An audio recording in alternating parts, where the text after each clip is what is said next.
Alors beaucoup de gens sont inquiets et se disent Rav, moi j'avance, je me renforce, je prends des choses sur moi, je me rapproche d'Hachem, mais est-ce que véritablement Akadosh Borou efface mes anciens dossiers?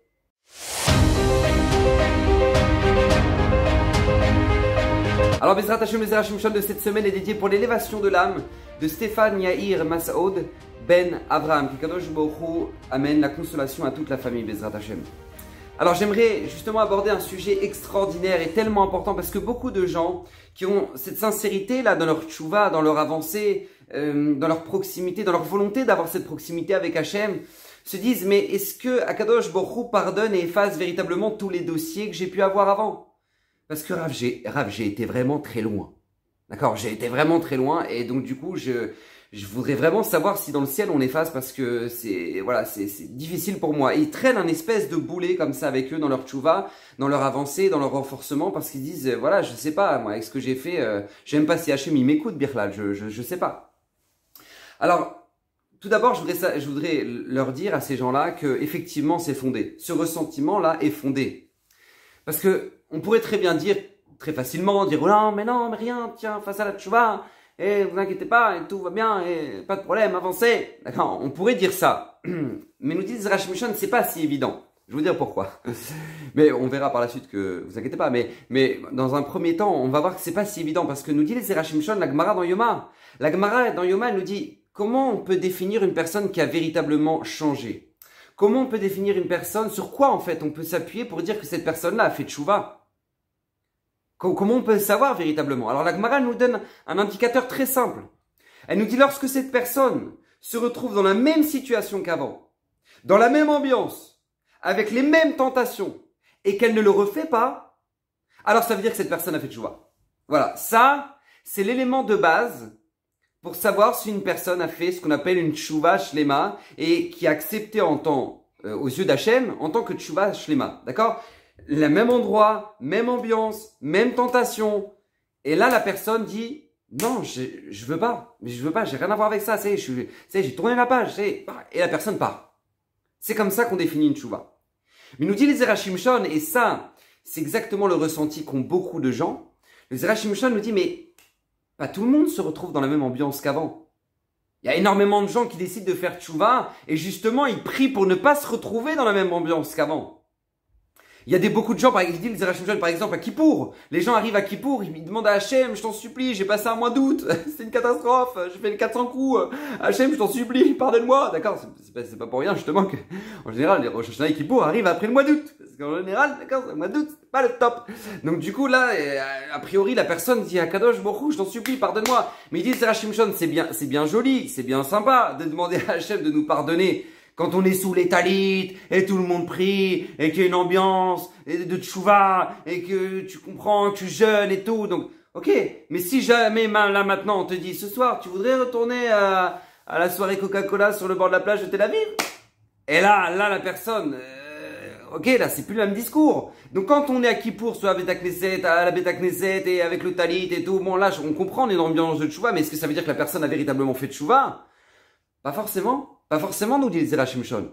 Parce que comme nous dit la Gemara, je le répète, la Gemara nous dit qu'il faut se retrouver dans la même ambiance, dans les mêmes tentations, au même moment, dans les mêmes conditions, voilà, dans les mêmes conditions pour savoir si la personne a fait tchouva, et c'est pas forcément le cas. Et c'est même rarement le cas. Il y a des gens qui, oui, effectivement, ils se retrouvent confrontés aux mêmes épreuves et à la même tentation. C'est vrai. Et ils tiennent, au Hachem. Mais la plupart des gens ne veulent pas, justement. Ils tournent la page, ils se débarrassent et ne veulent plus se retourner dans cette ambiance-là. On va pas attendre que maintenant tous nos amis nous appellent pour sortir en boîte, pour dire, alors tu veux? Et puis là, il dit, ah non, là maintenant je dois faire tchouva. En général, la première étape pour justement ne plus retomber dans ce genre d'ambiance, c'est d'abord, avant tout, de couper les relations avec ses mêmes amis, là, soi-disant. D'accord? C'est la première étape à faire. Donc, comment faire pour savoir si on a vraiment fait tchouva? Et ça, c'est la question du Zerach Shimshon. Et là-dessus, le Zerach Shimshon nous dit quelque chose d'incroyable. Et nous ramène la Mishnah, justement, dans Masechet Yoma. Cette Mishnah qu'on a l'habitude de répéter et qu'on connaît, mais qui est tellement belle et tellement puissante et qui est porteuse d'un enseignement extraordinaire. Rabbi Akiva nous dit, Ashrechem Israël. Rabbi Akiva nous dit, mais heureux êtes-vous le clan Israël. Lifnemi atem itarim, regardez devant qui vous vous purifiez. Umi meta eretrem, et qui vous purifie? Avirem sheba shamaim. Akadosh Borou qui est dans les cieux, c'est lui qui fait ça. Vous vous purifiez, Akadosh Borou vous purifie. Et d'où on le sait? Mikve Israël Hashem. Akadosh Borou, c'est notre mikve. Il nous dit Zera Shimshon ici quelque chose d'incroyable. Il nous dit Rabbi Akiva ici est porteur d'un message justement pour ces gens qui ressentent ça, qui se disent mais est-ce qu'Akadosh Borou pardonne vraiment tout ce que j'ai pu faire? Parce que moi je me suis jamais retrouvé encore une fois dans ces ambiances pour les refuser. J'ai tourné la page, je me suis séparé, je me suis éloigné de tout ça. Mais est-ce qu'Akadosh Borou vraiment pardonne tout ce que j'ai fait? Là Rabbi Akiva nous donne le message. Regardez, Hachem il attend une seule chose de vous. Lifnemi atem mitarim, devant qui vous vous purifiez? Akadosh Borou. Et en échange, deuxième étape, ou mi meta eretrem, qui en échange vous purifie, avirem sheba shaim. Ça c'est Akadosh Borou qui le fait. Dans la tchouva, il y a deux étapes. Il y a le fait d'avancer, être sincère, et comme ça nous dit le Rambam, une personne qui est sincère, une personne qui dit à Kadosh Borou Hashem, je regrette ce que j'ai fait, je te promets de plus jamais le refaire. Et là maintenant, la personne le dit véritablement à Kadosh Borou qui lui sonde les cœurs, nous dit le Rambam, sonde les cœurs. Lui, c'est exactement la sincérité de ce juif-là. Et dans un deuxième temps, Akadosh Borou vient et le purifie. Et c'est extraordinaire parce que on en a une preuve, mais magnifique, dans la période que nous sommes en train de traverser, qui est la période du Homer. Regardez, le clan Israël est sorti d'Égypte. On était loin d'être des lumières. On était loin d'être des grands tzadikim. Quand on est sorti d'Égypte, c'était une cata. C'est-à-dire, on était au 49e degré d'impureté. Si on était passé au 50e, c'est tout. Relève l'histoire. On n'aurait jamais pu sortir d'Égypte. Là maintenant, au 49e degré d'impureté, on était des idolâtres. Bref, on avait atteint la plus grande impureté possible. Hachem a dû nous sortir au dernier instant, comme ça nous dit le Harizal. On est sorti en pleine nuit. Enfin, on a attendu la nuit pour sortir et le lendemain on est parti tout de suite. Le pain n'a pas eu le temps de monter, nous dit Harizal, parce qu'il fallait pas qu'on reste encore un instant de plus en Égypte. Sinon on serait tombé. Donc on était dans un état catastrophique. Regardez ce qu'Hachem a fait de nous en 50 jours. Regardez ce qu'Hachem a fait de nous en 50 jours. En 50 jours, on est arrivé au pied du Har Sinaï. Des tzadikim, mamlechet, kohanim, vegoy, kadosh. Alors des grandes sadikim, des merveilles, on arrive au pied du Har Sinaï, Akadosh Borou, il nous prend, on est son peuple. En 49 jours, en 50 jours, on est passé de l'idolâtre à celui qu'Akadosh Borou a choisi, celui qu'Akadosh Borou a béni par le don de la Torah. Et c'est ça que nous dit Rabbi Akiva. Écoutez bien ce ridouche magnifique. Lifnemi, devant qui? Mi, ça s'écrit Mem Yud. Mem Yud, valeur numérique, 50. Lifnemi, avant le 50e jour que tu arrives à Shavuot au don de la Torah, atem mitarim, nous dit Rabbi Akiva. C'est à vous de faire le travail, c'est à vous de vous purifier, c'est à vous d'avancer, c'est à vous de regretter, c'est à vous de vous construire. Oumi, mais par contre le 50e jour, Oumi, mais taïretrem avichem shabashmaim, qui vous purifie le 50e jour? Avichem shabashmaim, Akadosh Borou vous purifie. Et ça nous dit le Zera Shimshon, nous rajoute d'ailleurs, et là-dessus il ramène une autre preuve de Zera Shimshon, la suite de la Mishnah. Qu'est-ce que nous dit Rabbi Akiva? Sur quoi se base Rabbi Akiva comme preuve à ce qu'il dit? Mikve Israël Hashem. Le passou qui nous dit, le mikve du clan Israël, c'est Akadosh Borou. Demande le Zera Shimshon, mais je comprends pas. Une personne qui voulait se purifier à l'époque du Beth Amikdash, ça suffisait le mikve? Non. Première Mishnah dans Brachot, on le voit très bien. Qu'est-ce que la personne doit faire? Elle doit tout d'abord dans un premier temps se tremper au mikvé et attendre que le soleil se couche le soir pour pouvoir manger de la trouma, si c'est un Kohen, etc. Donc il fallait deux étapes, d'abord le mikvé et attendre que le soleil se couche, la fin de la journée. Nous dit Zera Shimshon, c'est ça le message de Rabbi Akiva. Tout d'abord, c'est à vous de rentrer dans le mikvé, c'est à vous de rentrer dans l'eau, c'est à vous de vous purifier. Ensuite, le soleil qui se couche, la purification totale, c'est Akadosh Borou qui le fait. Ça dépend pas de vous, c'est Akadosh Borou qui le fait. Et ça, c'est un message essentiel, parce que beaucoup trop de gens se brisent et se disent, mais comment on va faire? Rav, est-ce que vraiment Hachem nous pardonne? Oui, Rabbi Akiva l'a promis. Rabbi Akiva l'a dit.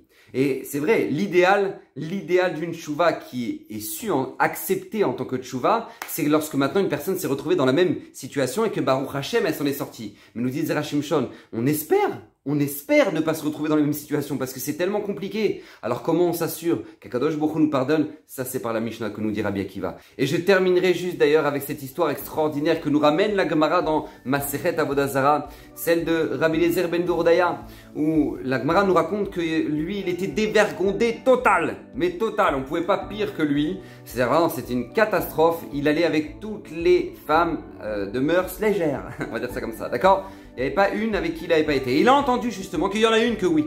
À l'autre bout du monde, là-bas, au fin fond du monde, il y en a une qui est avec qui il n'a pas été. Donc il prend le bateau, il y va, il traverse l'océan. Et au moment où il faute avec cette fille-là, il y a un vent qui traverse la pièce. Et à ce moment-là, elle regarde Rabbi Eliezer, elle regarde Eliezer ben Dourdaya. Et elle lui dit, toi, mais tu pourras jamais faire tchouva. C'est impossible. Tu vois, comme ce vent, il a traversé la pièce, il pourra jamais revenir. Eh ben, c'est exactement la même chose. Toi, tu ne pourras jamais faire tchouva. C'est ça, c'est impossible. C'est allé trop loin. Tu pourras jamais revenir. Maintenant, lui, il entend cette femme-là qui lui donne des leçons de morale. Elle a perçu quelque chose que lui-même n'a jamais perçu. Comment c'est possible? Il sort de la pièce, il se met à pleurer, il pleure Hachem. Il dit à Kadosh Baruch Hu, je t'en supplie, pardonne-moi, Ribono Shel Olam. Il demande aux montagnes de demander miséricorde pour lui, il demande au ciel, il demande à toute la création d'avoir pitié de lui et d'être des messagers devant Kadosh Baruch Hu pour accepter sa tchouva. Et puis il se rend compte qu'en fait personne ne pourra jamais l'aider, il n'y a que lui. Et là il se met à pleurer, il pleure et il a une telle tristesse qu'il finit par en mourir. Et à ce moment-là, il y a une voix qui sort du ciel, qui est Kadosh Baruch Hu, d'accord, la voix qui sort du ciel, c'est Hachem, et qui dit Rabbi Eliezer ben Dourdaya, Muzman Lechaye Olam Haba. Rabbi Eliezer ben Dourdaya est invité à rentrer dans le monde futur. Ça veut dire porte ouverte, sans aucun problème, sans jugement, sans rien. A priori, les commentateurs posent la question, ils disent mais je comprends pas. Ok, il a fait tchouva, c'est très bien. Kola Kavod, il a fait tchouva. Mais là, Hachem, il aurait dû dire quoi? Eliezer ben Dourdaya, Muzman Lechaye Olam Haba. Eliezer ben Dourdaya, lui, il a invité au monde futur. Pourquoi il l'appelle Rabbi? C'était pas un rabbin, c'était tout sauf un rabbin. Donc comment c'est possible? Pourquoi Akadosh Baruch Hu rajoute ce mot Rabbi? Rabbi Eliezer ben Dourdaya devant son nom. Et ça, c'est la preuve de l'enseignement que nous dit Zera Shimshon. C'est-à-dire que toi, Hachem, il attend une seule chose de toi, que tu fasses ta part. Ensuite, Akadosh Baruch Hu te purifie. Mais comment dans l'histoire de Rabbi Eliezer ben Dourdaya, on aurait pu voir qu'Hachem l'a purifié? Parce que ok, lui, il s'est purifié, il a fait tchouva, il a pleuré, j'ai au point d'en mourir. Mais d'où on sait qu'Akadosh Baruch Hu lui aussi va le purifier, à travers le fait qu'Akadosh Baruch Hu lui-même va l'appeler Rabbi.